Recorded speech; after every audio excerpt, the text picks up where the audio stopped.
শ্রীবৃক্ষে সম্পৃক্ত তুমি ব্রহ্মা প্রজাপতি, ত্রিদেবের দেব তুমি সৃষ্টি অধিপতি। সৃষ্টি অর্থাৎ এই বিশ্ব প্রকৃতি, প্রকৃতি কোনো বিকল্প নয়, এটি আমাদের ভবিষ্যৎ। আজ 5 জুন বিশ্ব পরিবেশ দিবসে এবছরের theme inspired by nature for climate for our future.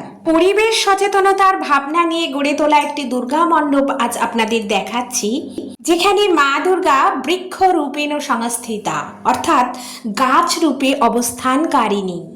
লতা গুল্মপত্রে পরিবেষ্টিত হয়ে সুসজ্জিতা দেবী মা প্রকৃতি ও পৃথিবীকে রক্ষা করতে দূষণরূপী অসুরের নিয়ন্ত্রক তিনি, এবং নানান রূপে নানান প্রকার বৃক্ষে তিনি অবতীর্ণ। প্রকৃতি ও গাছপালার মধ্যেই মহাশক্তি বা দেবীর উপস্থিতি অনুভব করা তথা পরিবেশ রক্ষার বার্তা দিতেই এই আয়োজন।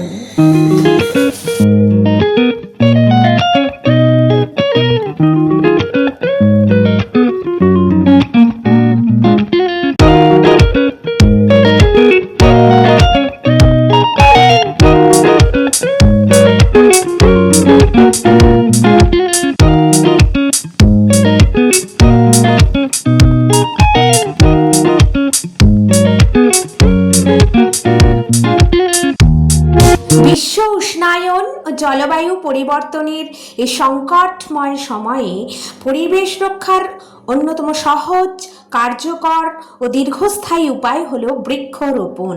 একটি গাছ শুধু আমাদের অক্সিজেনই দেয় না, দূষিত কার্বন ডাই অক্সাইড শোষণ করে নেয়, তাপমাত্রা কমায়, বৃষ্টিও আনে, বাতাসকে দূষণ মুক্ত করে ভবিষ্যৎ প্রজন্মের জন্য সবুজ, নির্মল ও নিরাপদ পৃথিবী গড়ে তুলতে বিশেষ ভূমিকা নেয়। তাই একটি গাছ একটি প্রাণ, বৃক্ষরূপেণ সংস্থিতা এই থিমের মধ্যে রয়েছে অবাধে গাছ না কেটে গাছ বাঁচানোর বার্তা। প্লাস্টিকের দাপট আর নির্বিচারে গাছ কাটার মাশুল দিচ্ছে পুরো জীব জগৎ। আজ 5ই জুন বিশ্ব পরিবেশ দিবসে প্লাস্টিক বর্জন থেকে শুরু করে বৃক্ষরোপণ এই সমস্ত পদক্ষেপের মাধ্যমেই রক্ষা করতে হবে প্রাকৃতিক সৌন্দর্য বা পরিবেশকে।